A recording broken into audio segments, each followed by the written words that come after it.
To find freedom in your life, to find an ongoing sense of well-being, to find lasting fulfillment and satisfaction, it's essential that you go back and you heal your unresolved wounds from childhood until the present day.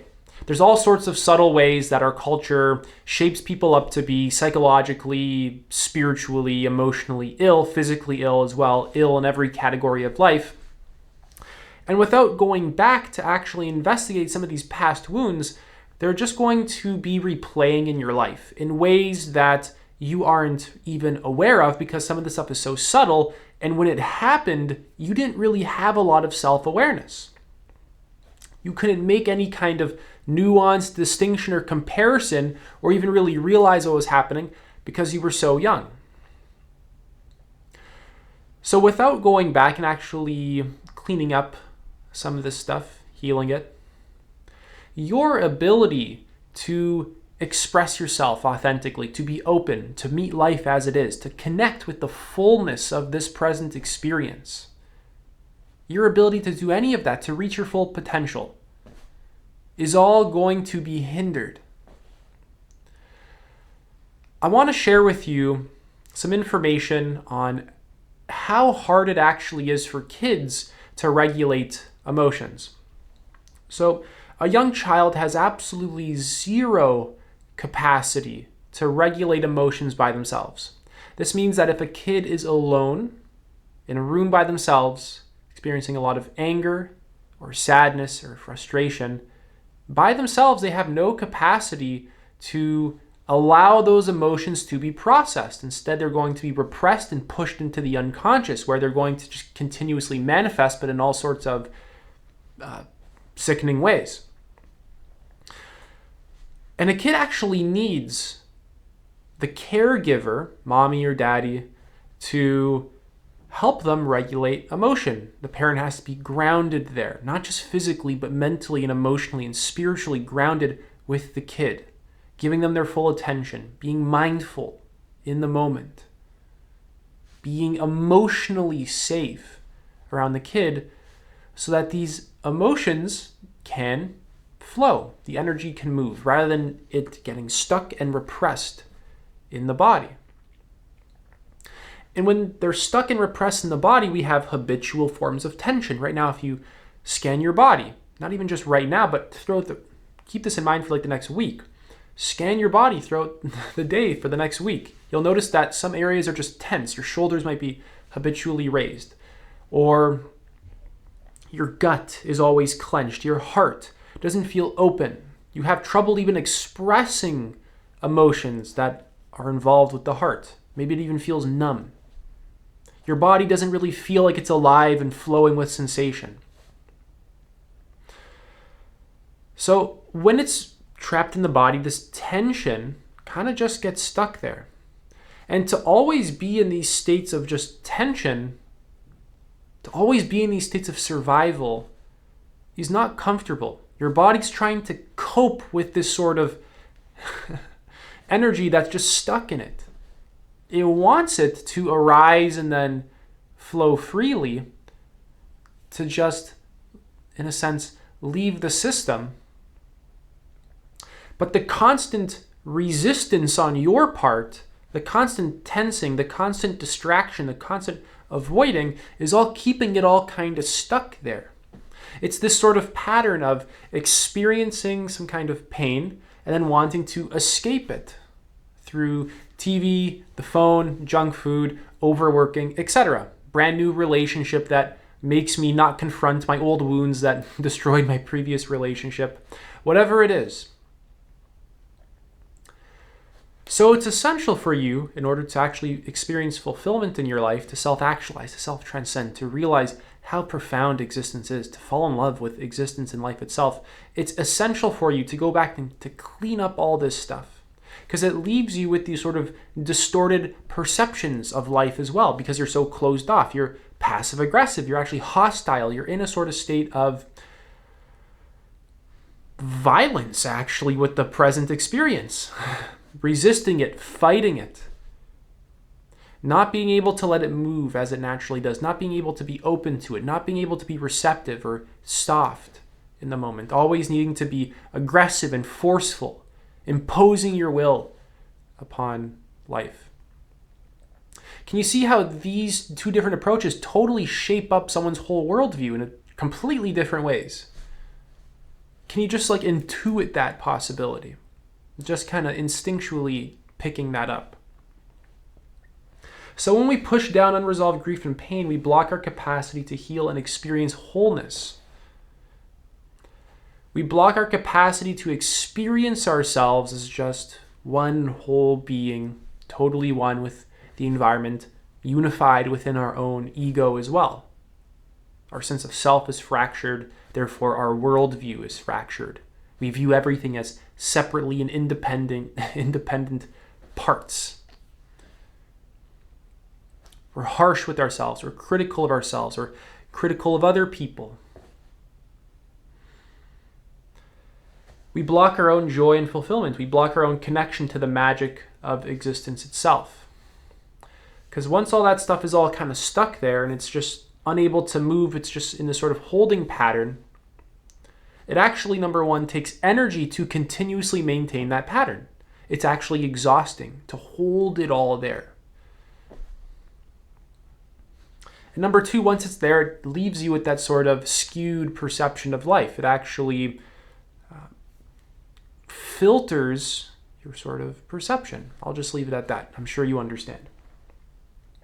So when we begin to unravel hidden emotions within, we give them a chance to arise. They're always trying to arise, trying to come to the surface, but there's so many layers of resistance towards them that keeps pushing them down. There's that impulse for them to want to actually express themselves and be free. Right? By express right here, I don't just mean when you're angry, giving someone the finger and telling them to go fuck themselves. That's not really what I'm talking about here. But there's that impulse for them to arise, for the energy of it in your body to come up, and that energy to be free to arise within your own consciousness. The energy wants to express itself within your own consciousness. And since there's that force for them to do that, there's also that counter force pushing them down, yin yang, right? These sort of dual opposites. The force to express, the force to repress. And when we actually allow them to arise, we give them a voice, so to speak. We actually listen to them. You can actually develop nurture and care for these parts of yourself that you've pushed away. You can develop a sort of motherly love towards these parts of you that you just couldn't handle at one point in your life. So you had no choice but to lock them away in your body and in your mind. And of course, a basic understanding tells us that because it's still inside of us, it's going to be impacting us. And when we're not aware of how it's impacting us, it's easy to fall into traps of being the victim in life, or even being the savior, over giving energy, trying to make everything perfect and great and please other people. See, all these sorts of patterns that just drain our energy start to emerge from this sort of repressed energy. So by understanding how our hurts affect us, we slowly open to a deeper connection with all of life. When we allow them to arise, we start to notice all the ways in which we're simply avoiding it as well, all the mechanisms that we're using. The phone is just the perfect example nowadays because it's always in people's pockets, it's always right on the table, where all the distractions are so accessible. Personally, I have my phone out of sight for 95% of the day, if not 100%, most of the time. I might check it a few times, and then it's just out of sight. I'm back to work, I'm back to doing whatever it is that my attention truly needs to be going to. Of course, that might not work for you. Maybe you have some more responsibilities to do with your phone, but again, there's that sort of connection that I've made and countless other people have made in their life between phone use and mental health. I'm pretty sure if we look at the amount of screen time and Teenagers, right? Teenagers who have very large amounts of time on their phone tend to be depressed, commit suicide, things like this.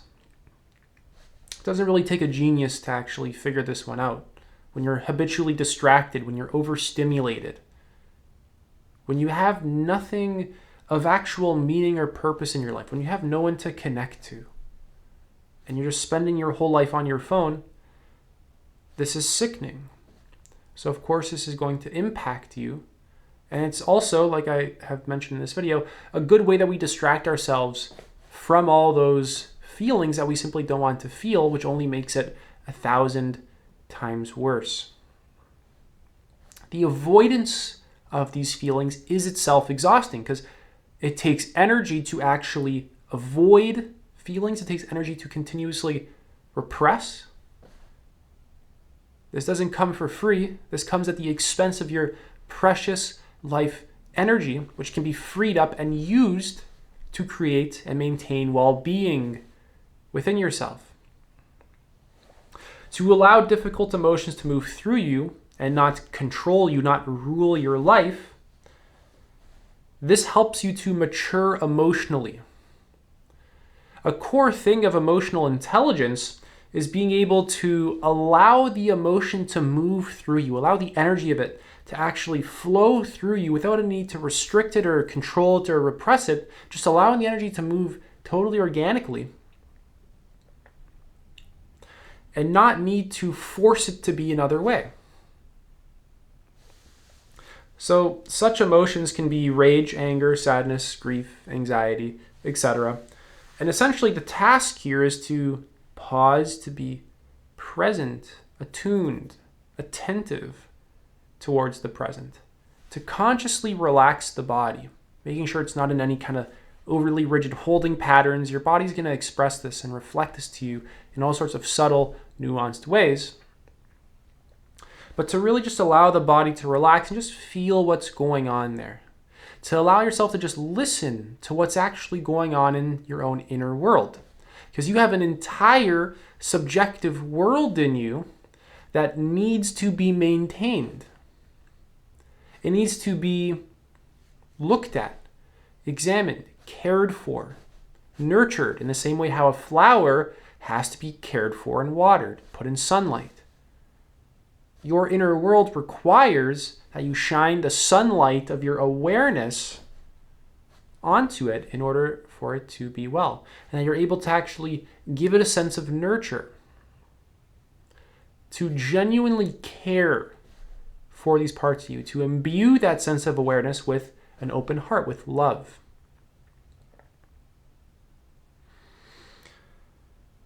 So the emotions need to arise. To be seen, to be felt, to be nurtured and cared for, to be connected to be expressed as well. And this is extremely valuable for creating an ongoing sense of deep connection to yourself, to other people, to the environment that you find yourselves in, to your soul, to the present experience. Do you ever feel connected to the present experience? Can you feel connected to the sensations in your body? To, let's say, the wall, just connection to your environment that you find yourselves in right now. Connection to the wall, that sounds so stupid. Doesn't make any sense. Yeah, connection to everything in this experience, because you're not a separate thing from anything in your experience. You're not a separate, independently existing thing from the wall or the box on the floor or any single thing. So yeah, can you actually feel attuned to the subtle, constant flow of existence itself? The healing work that you commit to on a daily basis is going to ultimately guide you to very deep self-acceptance, real self-love, and self-compassion, which is essential for actually being fulfilled in life. Because instead of always being reactive and triggered and always just unnecessarily suffering, you will instead have a larger capacity to be grounded, aware, authentic, attentive, really present, compassionate, open, loving, caring, like genuinely caring. You'll learn how to actually forgive yourself and other people as well. And this doesn't mean that you just kind of like forget about the experience, but you're able to, let's say, learn from it and even just value it as well. You're able to value the various experiences that you've had, even if they brought you pain. You're able to care for the parts of you that were wounded during those experiences and even value those parts to the point where they heal and then they return from that closed open state back to that open and sort of original nature to them. And this allows you to just release the energy that's been stored inside of you, which takes energy to hold on to. It takes your mental, emotional, physical, like biological energy to actually always be doing that. It's not comfortable. It's not a comfortable way of living. So that's it for this video. If you're interested in working with me, you can apply to do so. Link is in the pinned comment. Take it easy.